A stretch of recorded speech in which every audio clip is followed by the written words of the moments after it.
Hallihallo. Oder wie man bei uns im Norden sagt, moin moin.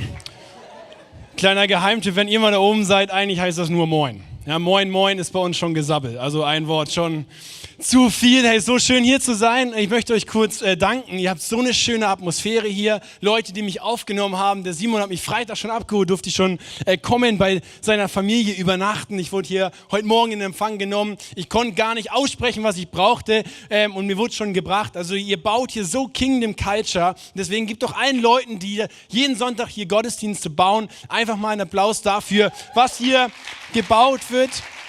Ist so schön. Und da ChatGPT nicht erlaubt hat, Infos von mir preiszugeben, das habe ich eingestellt, habe ich zwei vielleicht kurze Infos für dich. Ich bin seit 3 Jahren Standortpastor der Multisite-Kirche in Lübeck. Lübeck ist so das nördlichste ICF, was es gibt auf der Welt. Mega cool. Und 1000 Kilometer entfernt. Und wer nicht weiß, wo Lübeck ist, kein Problem. Hamburg, vielleicht ein Begriff. Hamburg kennt man so ein bisschen, ne?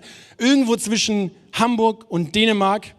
Rechts an der Ostsee. Also ist mega schön. Ich habe dir ein Bild mitgebracht von mir und meiner Frau. Wir dürfen das zusammen leiten, das Lübeck-Standörtchen nenne ich es mal. Und das ist so unser Wohnzimmer, nämlich die Ostsee. Ich liebe das Meer und deswegen habe ich ein Bild mitgebracht von uns hier an der Ostsee. Und wir dürfen das seit 3 Jahren machen. Ich habe vor 9 Jahren das ICF mit Andi Panti und seiner Frau mit aufbauen dürfen, so auf kaufmännischer Ebene. Das ist so ein bisschen mein Background. Und jetzt durfte ich gestern schon hier in Basel sein. Ich habe so einen halben Tag mir Pause auch mal gegönnt und habe festgestellt, wie schön es hier ist. Wow, habt ihr es schön. Wisst ihr Schweizer, wie schön ihr es habt? Wisst ihr Basler, wie schön ihr es habt? Das ist ja absurd. Also, schöne Leute, schöne Architektur, alles sauber, schöne Natur, schöne Menschen. Ey, ihr seht alle gut aus. Habt ihr, ich hoffe, ihr wisst das. Auch alle so eine schöne Haut. Ihr wisst genau, wann Sonne, wie viel Sonne.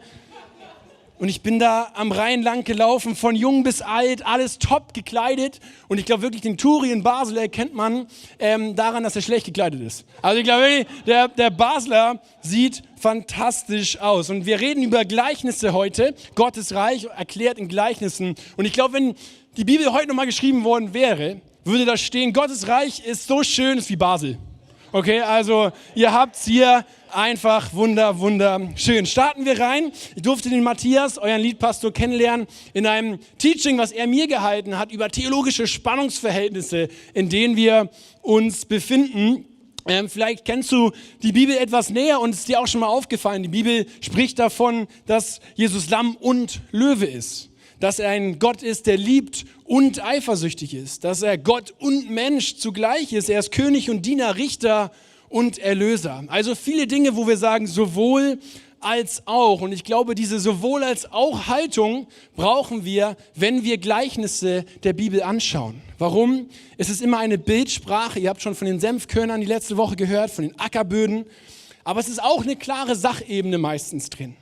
Es ist eine Bildersprache, die die Leute aus dem Alltag verstehen und trotzdem geht es um das Allerheiligste, nämlich das Himmelsreich. Es ist eine Lehre, aber es ist auch immer verbunden mit der Frage, was hat es mit deinem Leben persönlich zu tun? Und mit dieser Haltung wollen wir das Gleichnis von heute anschauen. Es steht in Matthäus 25 ab Vers 14. Es ist wie bei einem Mann, der vorhatte, in ein anderes Land zu reisen. Er rief seine Diener zu sich und vertraute ihnen sein Vermögen an. Einem gab er 5 Talente, einem anderen 2, wieder einem anderen 1, jedem seinen Fähigkeiten entsprechend. Dann reiste er ab. Der Diener, der 5 Talente bekommen hatte, begann sofort mit dem Geld zu arbeiten und gewann 5 weitere dazu. Ebenso gewann der 2 Talente bekommen hatte, 2 weitere dazu. Der aber, der nur 1 Talent bekommen hatte, gab ein Loch in die Erde und versteckte das Geld seines Herrn. Nach langer Zeit kehrte der Herr zurück und forderte seine Diener auf, mit ihm abzurechnen. Zuerst kam der 5 Talente erhalten hatte. Er brachte die anderen 5 Talente mit und sagte, Herr, 5 Talente hast du mir gegeben, diese 5 hier habe ich dazu gewonnen. Sehr gut, erwiderte der Herr. Du bist ein tüchtiger und treuer Diener. Du bist mit dem wenigen treu umgegangen. Darum will ich dir viel anvertrauen. Komm herein zum Freudenfest deines Herrn. Dann kam der 2 Talente erhalten hatte. Herr, sagt er, 2 Talente hast du mir gegeben. Hier sind die 2, die ich dazu gewonnen habe. Sehr gut, erwiderte der Herr, du bist ein tüchtiger und treuer Diener. Du bist mit dem Wenigen treu umgegangen, darum will ich dir viel anvertrauen. Komm herein zu meinem Freudenfest des Herrn. Zuletzt kam auch der ein Talent bekommen hatte. Herr, sagte er, ich wusste, dass du ein harter Mann bist. Du erntest, wo du nicht gesät hast und sammelst ein, wo du nicht ausgestreut hast. Deshalb hatte ich Angst und vergrub dein Talent in der Erde. Hier ist zurück, was dir gehört. Da gab ihm der Herr zur Antwort, du böser und fauler Mensch, du hast also gewusst, dass ich ernte, wo ich nicht gesät habe und einsammle, wo ich ausgestreut habe. Da hättest du mein Geld doch wenigstens zur Bank bringen können, dann hätte ich es bei meiner Rückkehr mit Zinsen zurückbekommen. Nehmt ihm das Talent weg und gebt es dem, der die 10 Talente hat. Denn jedem, der hat, wird gegeben und er wird im Überfluss haben. Wer aber nicht hat, dem wird auch das genommen, was er hat. Doch diesen unnützen Diener werft in die Finsternis hinaus, dorthin, wo es nichts gibt als lautes Jammern und angstvolles Zittern und Beben. Wow, ein langer Text und vielleicht kennst du diesen Text schon und es beschreibt ganz am Anfang, es ist, also hier wird über das Himmelreich gesprochen und ich möchte dich ganz kurz mit reinnehmen. Es wird vor allem Dingen um eins nicht ausschließlich gehen heute, nämlich um Geld. Also du darfst wieder kurz durchatmen, es geht nicht nur um Geld.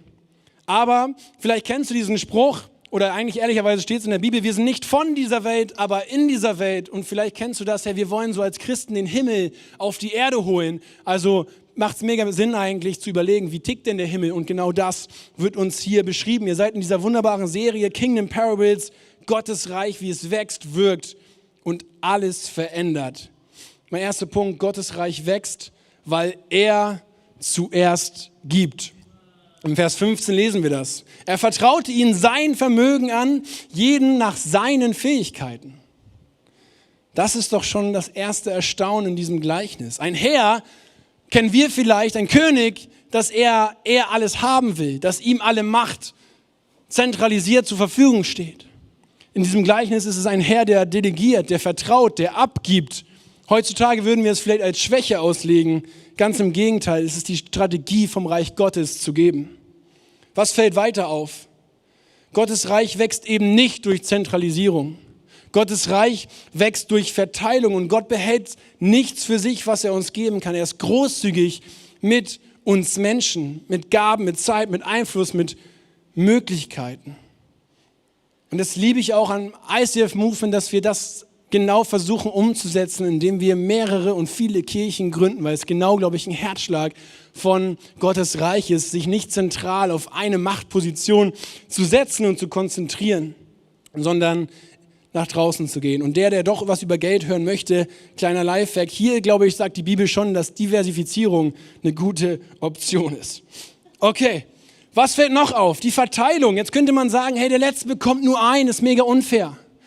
Inzwischen ist man sich einig, dieses eine Talent entsprach ungefähr 6.000 Tagelöhnen. Das heißt, du hättest 16 bis 20 Jahre arbeiten müssen. Für den Deutschen sind das 600.000 Euro, für euch Almosen, für uns viel Geld. Okay? Also selbst der dritte Diener hat mehr als genug bekommen. Es geht hier also nicht um den Vergleich, wer hat wie viel bekommen, sondern er hat mehr als genug bekommen, obwohl eigentlich der Herr wahrscheinlich schon gewusst hat, dass er es verbaseln wird. Okay, Wortwitz mit Basel abgehakt, sehr gut. Hey, was fällt noch auf? Königreich wächst nur, wenn es ja seins bleibt, also das vom König. Und der kommt ja auch wieder, so lesen wir es im Gleichnis. Heißt das, dass es doch nicht unsers ist? Heißt es, dass wir eigentlich nur ausgestattet werden mit Dingen und der Herr dann die Abrechnung kommt? Und ich glaube, genau das ist ein Mindset-Shift, den wir erleben dürfen. Und du darfst es dir vorstellen, wie mit einer Immobilie. Gott ist der Besitzer der Immobilie, hat die Verantwortung dessen, muss es auch hegen und pflegen. Und wir als Mieter dürfen Nutznießer sein. Wir dürfen gestalten. Wir haben Freiheit in den 4 Wänden. Aber wir sind eben nicht der Besitzer. Und so geht es auch mit deinen und meinen Ressourcen, egal ob Finanzen, Zeit, Talente. Es ist alles von Gott gegeben. Die Bibel ist dort sehr, sehr klar. Im 1. Chronik, Kapitel 29, Vers 14 heißt es, alles, was wir haben, stammt von dir. Alles, was wir haben, stammt von dir. Wir geben dir nur, was du zuvor uns geschenkt hast. Und wenn Gott der Eigentümer ist, dann ist er auch der Verantwortliche. Stell dir vor, Basel gefällt mir so gut, ich bleibe einfach hier und ich schicke den Matthias nach Lübeck, der darf da weiterbauen. Okay, und die Frage wäre ja, funktioniert es? Und ich würde sagen, 100% funktioniert es. Warum? Weil die Kirche gehört nicht dem Pastor. Die Kirche ist Gottes Reich. Und Matthias kennt die DNA, er kennt das ICF und er hätte einen harten Kulturschock im Norden und er müsste viel mehr Fisch essen als hier, aber er würde diese Kirche unbedingt zum Erfolg führen und Menschen würden Jesus nachfolgen können. Und der Unterschied ist nicht das Talent, nicht die Erfahrung, es ist die Frage, wessen ist das eigentlich, was ich anvertraut bekomme. Und das ist hoffentlich keine Last zu hören. Das ist eigentlich Entlastung. Ich sage immer, Gott, wenn du das bestellst, dann musst du es auch bezahlen. Ganz ehrlich, Kirchenbau ist nicht nur Ponyhof. Es ist echt eine Achterbahn. Und ich sage immer, Gott, du hast uns hier reingestellt, du musst das Ding auch bezahlen. Also du musst dafür sorgen, dass ich die Kraft habe, mit meiner Frau das hinkriege. Du musst Leute schicken, die das können, was wir nicht können. Du brauchst Ergänzung. Genau das Gleiche mit meiner Ehe. Gott hat mich da reingestellt. Wenn du verheiratet bist, weißt du das, es gibt auch da nicht nur gute Zeiten. Okay, und dann sage ich auch immer, Gott, also du hast das bestellt, du musst das bezahlen. Also wie ich den Konflikt lösen soll, darfst du mir erklären. Und das Gleiche ist mit Ressourcen, mit Finanzen, mit deinem Talent. Alles das, wo Gott dich reinruft, was er bestellt, muss er bezahlen. Das ist die Verantwortungs-Shift-Frage. Und die Frage ist eigentlich heute Morgen, wie sehe dein Report aus, wenn es heute zur Abrechnung käme? Was müsstest du dem Herrn sagen, wie du mit deinen Ressourcen, mit dem, was Gott dir anvertraut hat, umgegangen bist? Das Gleichnis sagt, er gibt zuerst, bedingungslos, und deshalb wächst auch das Reich Gottes, weil Gott niemand ist, der hortet, der nicht sagt, ist alles meins, sondern weil er investiert in uns Menschen. Der zweite Punkt ist, Gottes Reich wirkt. Mehrwert statt Mangel. Du siehst, ich habe es mir einfach gemacht, ich habe euren Serien-Teaser einfach genommen. Gottes Reich wächst und das zweite ist, Gottes Reich wirkt. Mehrwert statt Mangel. Die ersten beiden Diener sehen wir und lesen, sie laufen sofort los. Sie laufen sofort los, handeln, haben keine Rückfrage, keine Verständnisfrage, gar nichts. Sie laufen los und vermehren, beide verdoppeln es. Es ist Gehorsam, was wir hier sehen. Der dritte Diener aber versteht das nicht. Er hört, by the way, denselben Herrn. Derselbe Herr gibt dem Dritten seine Talente und er hat Angst. 24, 25 im Vers lesen wir es. Ich kenne dich als strengen Herrn. Aus Angst habe ich das Geld vergraben. Der dritte Knecht sieht keinen Diener. Der sieht keinen Geber. Er sieht einen Ausbeuter. Er sieht jemanden, der angeblich sät, wo er nichts erntet. Und ein falsches Gottesbild und ehrlicherweise auch Ego. Er sagt, ich weiß, wie du bist. Sein Ego führt ihn in Passivität und nennt es vielleicht Vorsicht. Er sieht einen Gott und er projiziert das auf sein Bild und das lähmt ihn. Angst ist nichts anderes als etwas, was dich lähmt. Er hatte also nicht zu wenig Talent, nicht zu wenig Geld, sondern ein falsches Bild vom König. Er hatte ein falsches Bild vom König und genau das ist die Tragödie in diesem Gleichnis. Er hat das Geld bekommen, die Chance war dieselbe, aber der Blick auf den Herrn hat das, was er daraus gemacht hat, eingefroren. Und die anderen beiden, ihr Gehorsam wird belohnt in der Frucht, ja, sie haben es verdoppelt. Aber schau mal, wie der Herr sie begrüßt, nachdem sie erzählt haben, was sie daraus gemacht haben. Da heißt es, sehr gut, erwiderte der Herr. Du bist ein tüchtiger und treuer Diener. Du bist mit dem wenigen, obwohl sie ja die beiden die waren, die mehr bekommen haben, du bist mit dem wenigen treu umgegangen. Darum will ich dir viel anvertrauen. Und jetzt ist so schön. Komm herein zum Freudenfest des Herrn. Komm herein zum Freudenfest des Herrn. Beide übrigens. Beide, obwohl sie unterschiedliche Summen eingebracht haben. Und das ist keine Beförderung. Das ist kein Karrieresprung. Das ist eine Einladung in göttliche Gemeinschaft. Und der Lohn ist nicht mehr Arbeit, sondern Segen im Sinne von, sie dürfen die Nähe des Königs genießen. Gehorsam führt sie in die Nähe des Herrn. Charles Spurgeon, ein toller Theologe und Pastor, hat das wie folgend beschrieben, was wir hier als Lohn sehen. Dies ist nicht der Verdienst des Knechts, sondern der des Herrn, den er mit seinen treuen Knechten teilt. Wir sollten uns nicht so sehr über uns selber freuen, sondern vielmehr an der Freude des Herrn teilhaben. Wie können wir über die Belohnung der ersten beiden Knechte denken, beziehungsweise was können wir darüber sagen? Erstens, sie erhielten Lob. Toll gemacht, sehr gut, steht dort. Sie erhielten die Zusage des Segens. Ja, wenn Gott sieht, dass du mit dem, was er dir anvertraut, gut umgehst, gehorsam umgehst, dann liebt er es, dir mehr anzuvertrauen. Und sie empfingen die Herrlichkeit, die Freude des Herrn.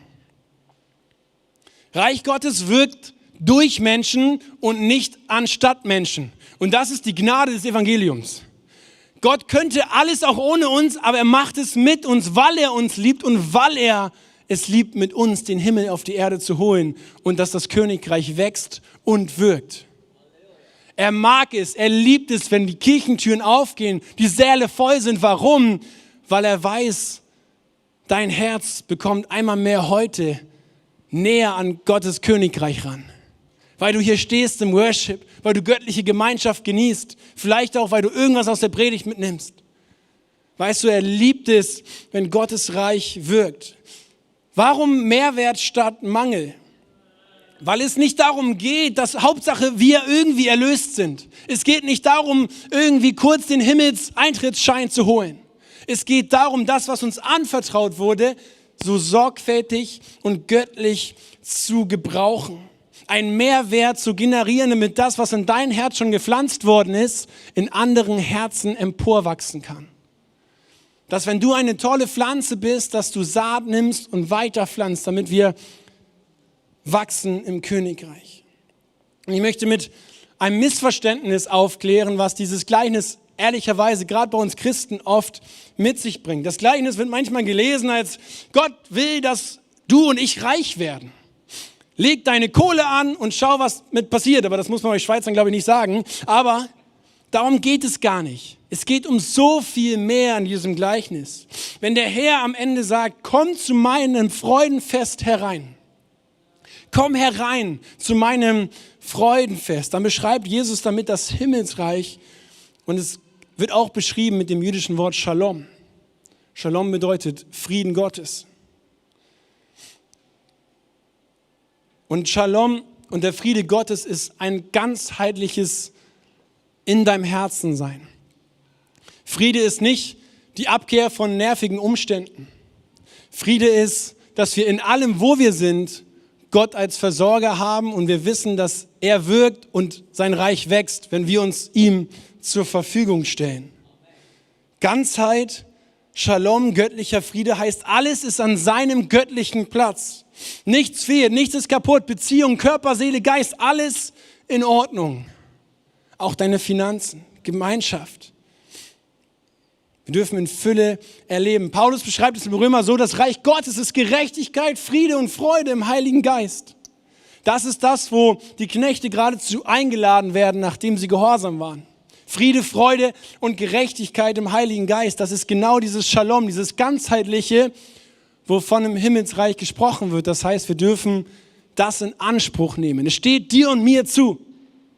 Friede, Freude und Gerechtigkeit im Heiligen Geist stehen dir und mir zu. Nicht nur heute Morgen, auch morgen, die ganze nächste Woche.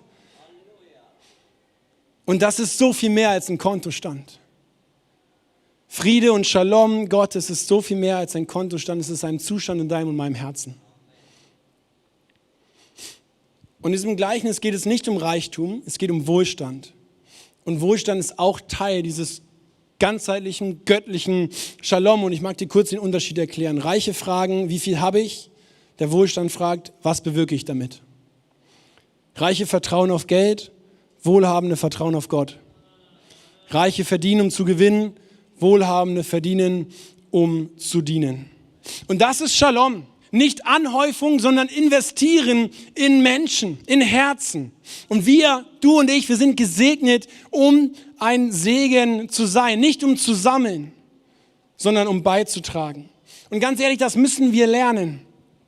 Ich bin auch ganz, ganz alt, hochdeutsch groß gewachsen auf dem Thema Finanzen. Für mich ich durfte sparen lernen. Und ich sage nicht, dass Sparen schlecht ist, weil erstmal muss man sparen, um dann auch investieren zu können. Aber es ist so viel mehr drauf. Die Bibel sagt, geben ist seliger als nehmen.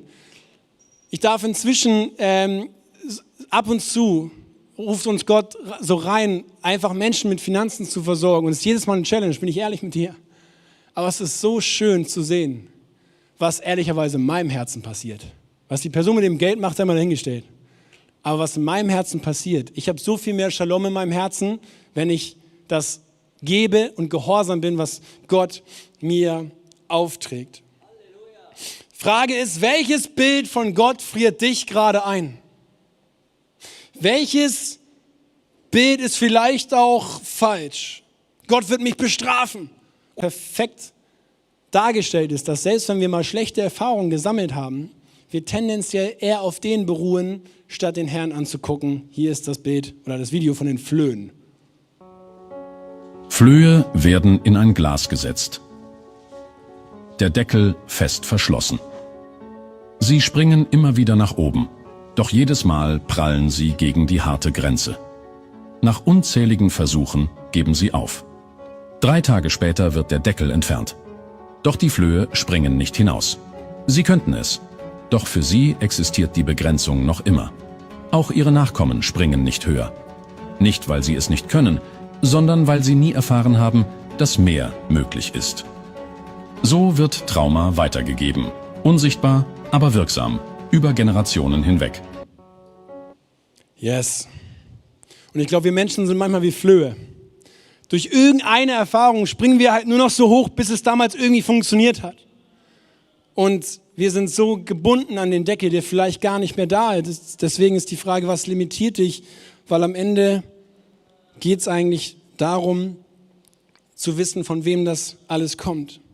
Und ganz kurz, damit das vollständig ist, der 3. Knecht, reiben sich viele Christen dran. Ich glaube ehrlicherweise, die Strenge, die wir dort lesen, ist eigentlich nur die Abwesenheit von Gott in seinem Leben. Und ja, Abwesenheit von Gott in unserem Leben ist finster, ist Angst, ist Verzweiflung und ist furchtbar. Deswegen lasst uns an Gott dranbleiben. 3. und letzter Punkt ist, Gottes Reich verändert alles. Treue schlägt Größe. Gott stellt mit diesem Gleichnis unsere Logik auf den Kopf, weil wir sind getrieben von Leistungsgesellschaft. Je mehr ich mache, je mehr ich irgendwo reinstecke, desto mehr kommt nachher irgendwo raus. Und er sagt hier im Gleichnis ganz klar, es geht nicht um Größe, Talent oder Erfolg, es geht um die Bereitschaft überhaupt loszulegen. Und genau das verändert alles, egal womit du anfängst. Es verändert alles. Die Frage zum Beispiel, wie ich auf meine Gaben schaue. Ist es eine Last oder ist es ein Vertrauen, was ich bekomme?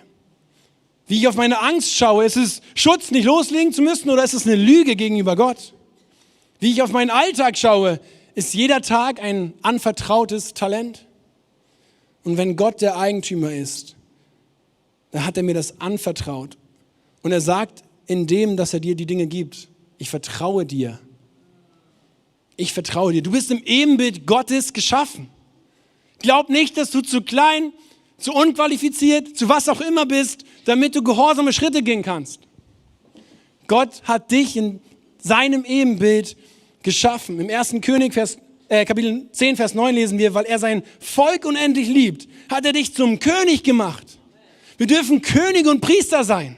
Und wir dürfen gehorsam unterwegs sein, wenn der Herr ruft. Und genau das ist der Mindset, die Perspektive, die wir ändern dürfen. Stell dir 2 Menschen vor, die morgens aufwachen. Der Mensch A sagt, was muss ich heute leisten, damit Gott mit mir zufrieden ist? Es ist voller Druck, Stress und jeder Tag ist eine Prüfung. Der Mensch B denkt, ich bin schon eingeladen. Wisst ihr, Freunde, wir haben die Pointe schon. Wir wissen schon, wie es ausgeht. Und das ist so gut. Wir sind schon eingeladen ins Himmelsreich. Die Frage ist, nun nehmen wir die Einladung an. Und das ist ein Gamechanger für deinen und meinen Tag, für deine und meine Verwendung von Ressourcen, für dein Leben, deiner Familie, in deiner Kirche, auf deinem Arbeitsumfeld. Wenn du weißt, die Eintrittskarte existiert schon, du musst sie nur noch vorzeigen, ist das so ein Gamechanger für dein und mein Leben. Du musst dir das nicht verdienen. Und das Königreich, was hier beschrieben wird in diesem Gleichnis, ist es jetzt. Und du und ich, wir können jetzt handeln, jetzt Mehrwert schaffen, jetzt aus der Einladung heraus leben und sie weiter verteilen. Gottes Reich wächst, wirkt und verändert alles, wirklich alles. Wie du morgens aufstehst, was du im Meeting sagst oder nicht, ob du ein Gespräch anfängst oder ob du abwartest, ob du gibst oder wartest, bis du genug hast. Ob du glaubst, dass der kleine Betrag Teil von etwas Größerem ist und etwas bewirkt. Es verändert im Kleinen wie im Großen alles, in deinen Finanzen, in deinen Ressourcen. Du bist kein Zuschauer dieses Königreichs, du bist Teil davon. Wir haben die Eintrittskarte. Und die letzte Spannung in diesem Gleichnis, die ich lese, ist, dass wir vielleicht bei Verwalterschaft manchmal schon einen Burnout haben. Verwalterschaft heißt Arbeit, heißt bei dir vielleicht auch Excel-Listen oder so. Das macht jetzt alles ChatGPT. Und es klingt nach Kontrolle und vielleicht sogar nach spirituellem Leistungsdruck. Wenn ich ja das alles verwalten muss und plötzlich kickt die Angst wieder rein und plötzlich bin ich der es vergräbt wie der dritte Knecht. Aber ich will dir sagen, was das Gleichnis über Gott sagt. Der Herr gibt ihm die Verantwortung und die Ressourcen in seine Hand und dann steht da, er reiste ab. Das heißt, er vertraut dir und mir. Du hast die Möglichkeit, das so einzusetzen, wie du es auch für richtig hältst. Es gibt nicht den einen Katalog, wie es sein muss. Gott ist so individuell mit dir auf deinem Weg wie in seiner Schöpfung. Die Frage ist nur, kennst du ihn wirklich? Kennst du den Herrn und seinen Willen? Weißt du, dass er es liebt, wenn sein Reich wächst? Weißt du, dass er es liebt, wenn sein Reich wirkt? Weißt du, dass er es liebt, wenn durch dich und in dir alles verändert wird? Und ich will zum Schluss dir eine ehrliche Frage stellen.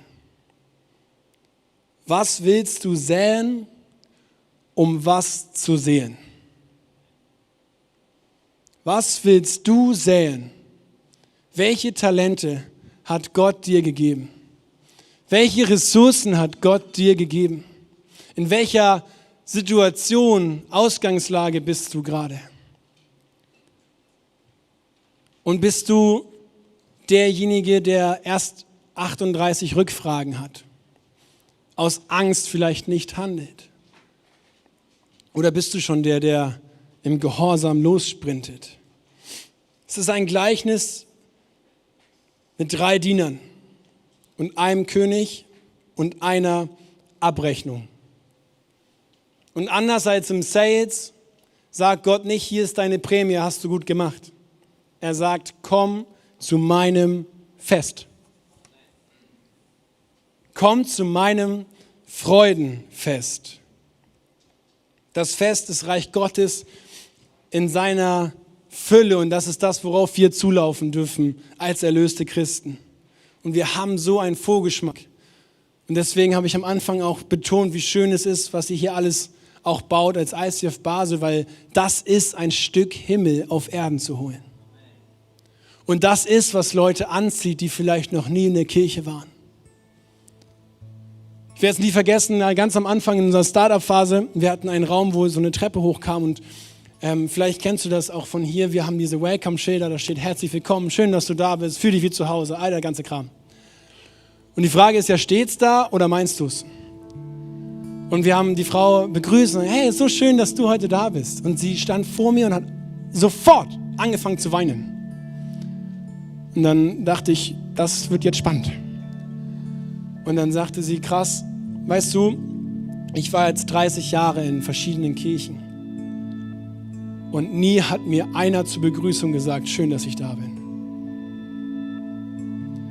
Und ich will dich ermutigen, wenn dir das auf den Keks geht schon und wenn du es als Floskel aufnimmst an der Tür, dann hab immer in Erinnerung, dass das eine Person noch nie gehört hat. Und die Frage ist es für dich eine Floskel, weil du es selber nicht mehr glaubst? Oder kannst du es voller Glauben aussprechen? Und eine Atmosphäre wie hier verändert Menschenherzen. Worship verändert Menschenherzen. Gottes Gegenwart verändert Menschenherzen. Wir sind errettet, damit dieses wunderbare Königreich hier auf Erden, bis Jesus wiederkommt, schon wächst, schon wirkt und uns verändert. Und es ist nicht irgendwann. Und ja, es ist eine Spannung. aber es verändert alles. Und es fängt mit dem an, was du heute in die Hand nimmst. Ich möchte zum Abschluss dieser Message für dich beten. Jesus, ich danke dir für dein Reich. Ich danke dir für deine Schönheit. Und ich danke dir, dass du nicht müde wirst, in uns zu investieren. Und ich segne alle, die gelähmt sind von dem Bild, was sie von dir haben. Dass sie so hoch springen können wie noch nie zuvor. Dass sie erleben können, wie schön, wie treu, wie genügsam und wie voller Gnade du bist. Ich segne, dass der Deckel der Lähmung weggeht. Ich segne dich damit, dass du frei bist auf den Blick des Herrn und erkennst, wie gut er ist. Und jetzt bete ich für alle, die eigentlich ein gehorsames Herz schon haben. Und ich weiß, es ist in der Umsetzung manchmal einfach hart. Und ja, manchmal muss man den Überweisungsbutton drücken. Und manchmal muss man diese Person in den Arm nehmen. Und manchmal muss man sich aufraffen, am Sonntagmorgen zu dienen. Und ich will dir sagen, dein Gehorsam wird immer belohnt. Gott stellt sich immer an deine Seite. Gott stellt sich immer zu dir und er liebt es, wenn du sagst, ich bin bereit und ich nehme das, was du mir zur Verfügung gestellt hast und werde dafür sorgen, dass dein Reich wächst, wirkt und alles verändert. Amen.